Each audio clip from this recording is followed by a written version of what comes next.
Apple company के founder Steve jobs, जो कि एक ब्रिलियंट लीडर रह चुके हैं। तो क्या ऐसा हो सकता है कि जो बातें स्टीव जॉब्स ने अपने जीवन के 50 सालों में सीखी हो वो आप सिर्फ 15 मिनट में सीख पाओ? वेल, इसका जवाब है हाँ, ऐसा हो सकता है। स्टीव जॉब्स ने स्टैनफोर्ड यूनिवर्सिटी में एक स्पीच दी थी और उसमें उन्होंने अपने जीवन की सबसे बड़ी लर्निंग्स को 15 मिनट में बताया था 3 कहानियों के माध्यम से। मैंने अपने एक सेमिनार में ऑडियंस से पूछा था कि आप में से कितने लोगों ने स्टीव जॉब्स की स्टैनफोर्ड कमेंसमेंट स्पीच सुनी है। तो उसमें से सिर्फ 1-2 लोगों के हाथ खड़े थे, बाकी किसी ने भी नहीं सुनी। और उसमें से कईयों ने सिर्फ इसलिए नहीं सुनी क्योंकि वो स्पीच इंग्लिश में है। और संदीप सर ने भी इस स्पीच को हाईली रिकमेंड किया है हर एक इंसान के लिए। आप में से कितने लोगों ने स्टीव जॉब्स की स्टैनफोर्ड कमेंसमेंट स्पीच देखी है? स्टीव जॉब्स जो एप्पल के फाउंडर थे, उनकी स्टैनफोर्ड वाली एक स्पीच है 20 मिनट की। अगर आप में से बाकी लोगों ने नहीं देखी है तो आई स्ट्रांगली रिकमेंड यू कि एक बार आप जा करके यूट्यूब पे वो जरूर देखें। तो अपनी उस स्पीच में वैसे तो उन्होंने बहुत सारी बातें कही और सारी ही कमाल की थी।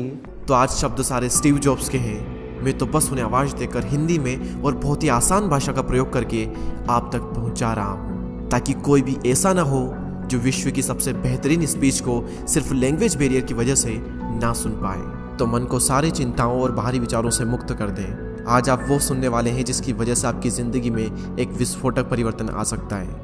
इस स्पीच को सुनने के बाद में आप आंदोलित हो उठेंगे। तो आइए बिना किसी देरी के हम शुरुआत करते हैं। धन्यवाद।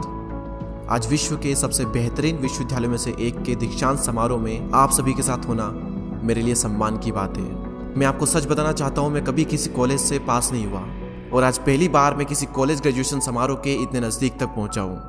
आज मैं आप सभी को अपने जीवन की 3 कहानियां सुनाऊंगा। ज़्यादा नहीं, बस 3 कहानियां। पहली कहानी है डॉट्स कनेक्ट करने के विषय में।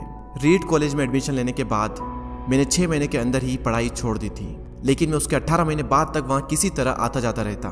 तो सवाल यहाँ पर यह आता है कि फिर मैंने कॉलेज क्यों छोड़ा? वेल, इसकी शुरुआत मेरे जन्म से पहले की है। मुझे जन्म देने वाली माता एक यंग अविवाहित ग्रेजुएट स्टूडेंट थी और वो चाहती थी कि मुझे कोई गोद ले ले, लेकिन इसी के साथ वो ये भी चाहती थी कि जो भी मुझे गोद ले वो कॉलेज ग्रेजुएट ज़रूर रहे। और इस प्रकार पहले से ही सब कुछ सेट था। मैं एक वकील और उसकी पत्नी के द्वारा एडॉप्ट किए जाने वाला था, लेकिन जैसे ही मैं इस दुनिया में आया, लास्ट मिनट पर उन्होंने अचानक अपना मन बदल लिया और उन्होंने कहा कि उन्हें तो एक लड़की चाहिए थी। इसीलिए आधी रात को मेरे माता पिता को कॉल किया गया, जो कि वेटिंग लिस्ट में थे, और उन्हें कॉल करके बताया गया कि हमारे पास में एक बेबी बॉय है, क्या आप उसे गोद लेना चाहेंगे?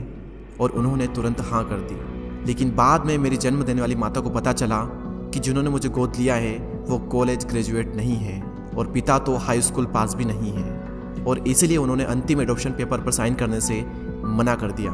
लेकिन फिर कुछ ही महीने बाद मेरे होने वाले माता पिता ने मेरी माँ को वचन दिया कि हम इसे कॉलेज ज़रूर भेजेंगे, और इस वजह से उसकी माता मान गई और फिर मुझे अडॉप्ट कर लिया गया। और कुछ इस तरह मेरी ज़िंदगी की शुरुआत हुई।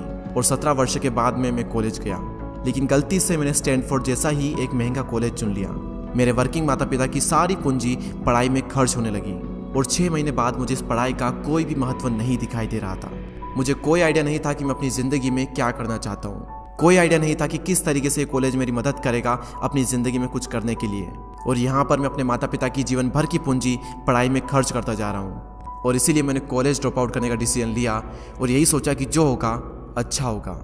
उस समय मुझे ये चीज़ बहुत ही डरावनी लगी, लेकिन जब बीते समय को आज मैं देखता हूँ तो मुझे लगता है कि ये मेरी ज़िंदगी का सबसे बेस्ट डिसीजन था।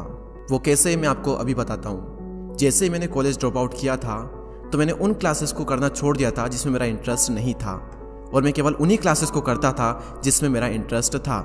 और ये सब कुछ करना कोई इतना आसान भी नहीं था, क्योंकि मेरे पास रहने के लिए कोई कमरा नहीं था। इसलिए दोस्तों के कमरों में मैं ज़मीन पर सोता था। मैं कोक की बोतलों को लौटा कर मिलने वाले पैसों से खाना खाता था। मैं हर संडे 7 मील पैदल चलकर हरे कृष्णा मंदिर जाता था, जिससे कि हफ्ते में कम से कम एक बार मैं पेट भरकर खाना खा सकूं, और ये मुझे बहुत ही अच्छा लगता था। अब मैं आपको बताता हूँ कि क्यों कॉलेज ड्रॉप आउट करना मेरी ज़िंदगी का सबसे बेस्ट डिसीजन था। उस समय रीड कॉलेज देश की सबसे अच्छी जगह थी जहाँ कैलीग्राफी सिखाई जाती थी। पूरे कॉलेज परिसर में हर एक पोस्टर, हर एक लेवल पर बहुत ही खूबसूरती से हाथों से कैलीग्राफ किया जाता था। और क्योंकि मैं कॉलेज छोड़ चुका था, इसलिए मुझे सामान्य क्लासेस करने की कोई आवश्यकता नहीं थी। तो मैंने निर्णय लिया कि मैं कैलीग्राफी की क्लासेस करूंगा और इसे अच्छी तरीके से सीखूंगा। तो मैंने सेरिफ और सैन सेरिफ टाइप फेसेस के बारे में सीखा, अलग अलग अक्षरों के बीच में स्पेस वेरी करना सीखा, और किसी अच्छी टाइपोग्राफी को क्या अच्छा बनाती है यह भी मैंने सीखा। यह सब कुछ बहुत खूबसूरत था, ऐतिहासिक था और इतना आर्टिस्टिक था कि इसे साइंस के द्वारा कैप्चर नहीं किया जा सकता था, और ये सभी मुझे बहुत ही आकर्षक लगता था। उस समय मेरा ऐसा कोई भी विचार नहीं था कि मैं इन चीज़ों का प्रयोग कभी अपने जीवन में करूंगा, लेकिन जब 10 साल बाद हम अपना पहला मैकिंटोश कंप्यूटर बना रहे थे, तब मैंने इसे मैक में डिज़ाइन कर दिया और यह बहुत ही खूबसूरत टाइपोग्राफी वाला विश्व का पहला कंप्यूटर बन गया।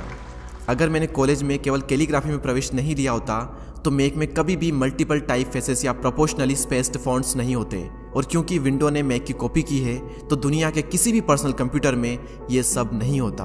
अवश्य ही जब मैं कॉलेज में था तो भविष्य को देखकर इन डॉट्स को कनेक्ट करना असंभव था, लेकिन जब 10 साल बाद में बीते समय को देखता हूँ तो मुझे सब कुछ क्लियर नजर आता है।